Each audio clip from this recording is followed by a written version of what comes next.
grain elevator. Yes, there. The building along, that's the silos, the hotel, and the restaurant faces that slip. You can sit outside. It's kind of nice.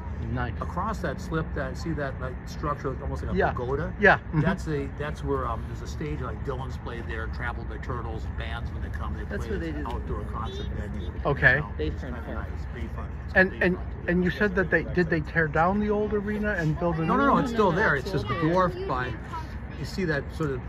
There's the Bulldog hockey stadium. Oh, that's what that is. You can see the arena behind it, the auditorium behind it. I see. And that's still used for things, but most stuff is used. The bigger events are now in the one in front right there. You know. And then going over to the left, what's the white building? Is that the Hotel Duluth? Which the one? Building, the whitish building on the left. Right, that's the whitish building. That's the Allworth building, the tallest. Oh, that's the Allworth. And the right to the right of it, just right, you can see it's a little smaller as the Medical Arts building.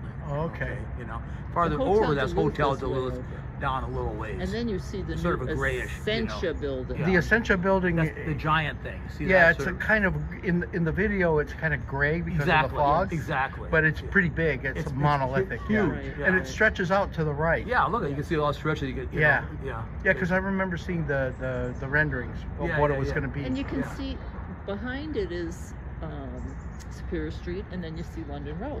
Sure. Going way out. And then way out, the Shovel Point is way out there in Lake Superior. It's kind of by the Sucker River. But in the foreground, the building that's the school, you can see in the video, it's right in the center of the screen now. Yeah. That was, which school? Emerson School. That was closed back in, I believe, in the early 80s, late 70s. You know, I was student teaching at Central in '74, and I had kids that had gone to grade school there. You know.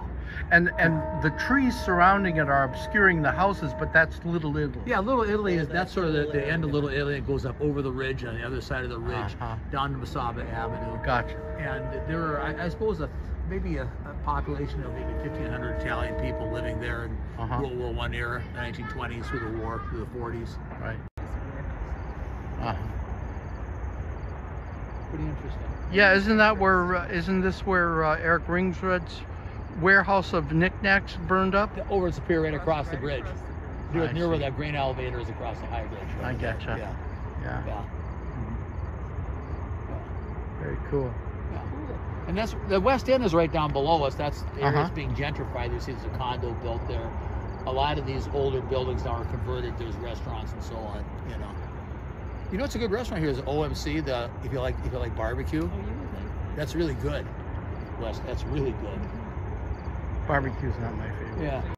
Okay, so that's the Bong Bridge. It's very faint in the video because of the fog again. Right. But you can see it fairly clearly. Sure, There's an arch in the middle. Yeah, You know, where the ships can go. Yeah, it's kind of a graceful bridge, kind of sway looking too, you know. When it's an interesting side note on the Blatnick Bridge, when the infrastructure bill was passed last year, you know, Biden and his wife Jill flew up here and they met Governor Walz from Minnesota at Everson, Wisconsin, and they got a photo op right by the bridge and talked about infrastructure. You know, that was the first place they visited after the bill passed. Yeah. It was in January. And you can see the rail yard. It's a substantial rail yard. Yeah. It used to be a major rail station. Yeah, on the right. Yeah. So it's a pretty still active industrial area. Oh, absolutely. And of course, Superwood down there was out of business for a while, and they got it going again somehow. I'm not sure what they're doing with it, but it's going again. Okay. Yeah. There's ramps there that are kind of close to. You see the ramp for the building? highway construction. Yeah, right. They're reconfiguring the exit to 21st Avenue West completely. You know, you can see the ramp being built over to towards the high bridge. Yeah. You know? You can see also the docks, the ore docks. You can see really well there, and some taconite piled up, you know, down there. Wow. Yeah, this is a big deal. That whole road going up to the bridge is gone. Oh, there are the ore docks. It's not functioning right now. Looks like the bridge is going up. That's for the Vista Drag It's going under there right now, I think. Yeah, it's the Vista Queen. Let's do that again. So they're shipping ore out of these really old ore docks. All the time. And are you saying that the dark mounds are taconite? Which you see the rail line, which comes down from Hibbing. Yes, no, I see. It ends at the docks there, and then the Lakers come in, you know, the bay. They go under the high bridge, you know, and they dock there. and they pick Now up the across the taconite. way is coal. Isn't that coal? No, the across- coal dock is over straight across. That's what I mean, That's in across. Superior. That's that black pile. And there's a So the- shitload of coal. Yeah, yeah, that comes out of Montana. Yeah, I see the black coal. That's mine, like by Glen in Montana, like So I didn't realize that these docks were still in active use. Those are the docks still. Yeah, they're very active. Two Harbors has a big ore dock too. Yeah. Okay, so Two Harbors, Silver Bay, Duluth. and Duluth Yeah. all have taconite production facilities. Yeah, they're in production here, but they ship them out. I didn't realize that. I always thought it was just Silver Bay. Silver Bay makes the tech. Yeah, right, but they don't make it here or Two Harbors, just Silver Bay. They still make it, but then they're exporting it out on ore docks. Sure. They're distributing it Yeah. from there. Yeah. So it's distributing from here. so production of taconite is still exclusive to reserve mining. Yeah. Right. in- Yeah. Do they Silver make it Bay. up on the range then No. too? Well, Just mine. where is this stuff made? Yeah, It's because not made, if that's the coming taconite- directly yeah, from the taconite range. is mined up there, but then it's shipped down the lakes to like Erie, Right, Pennsylvania and but stuff. who made that taconite that's sitting in that?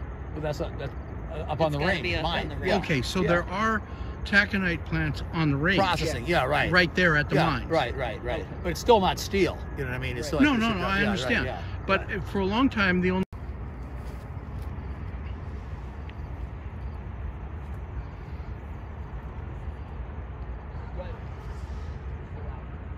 That's a WPA, classic WPA deal, classic 30s. so it's a seat. There must be other places. If we look closely, you'll probably see other ones, right? Yeah, a lot of this was done by the WPAs and stuff.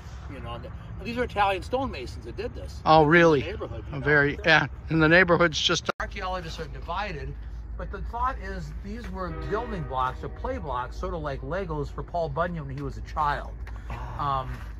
They were left here and found by, I believe, Sir Duluth in the late 1600s, and lay sort of unbothered until they were rediscovered by Sheriff Margie from Brainerd, who was on vacation here, interested in buying a new wood chipper. And on the way to the wood chipper shop, she found these and a renewed interest. Oh, fascinating. And, it's being studied now by archaeologists from the University of Minnesota and Lake Superior College, a school known for its archaeology department. And are those vertical stones behind the vegetation? Are they runic glyphs? Absolutely.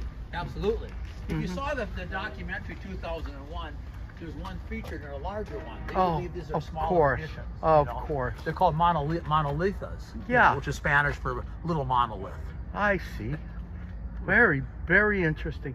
Yes. Even up here, the aliens have been up here. Oh, of course. And clearly making changes. Clearly. Oh, yeah. Yeah. Dramatic evidence. How can you doubt this? Yeah, because how could you have like bridges, like the Blatnick Bridge, without alien intervention? Absolutely. Yeah, that's right. When you hear music after it's over, it's gone in the air. You can never capture it again.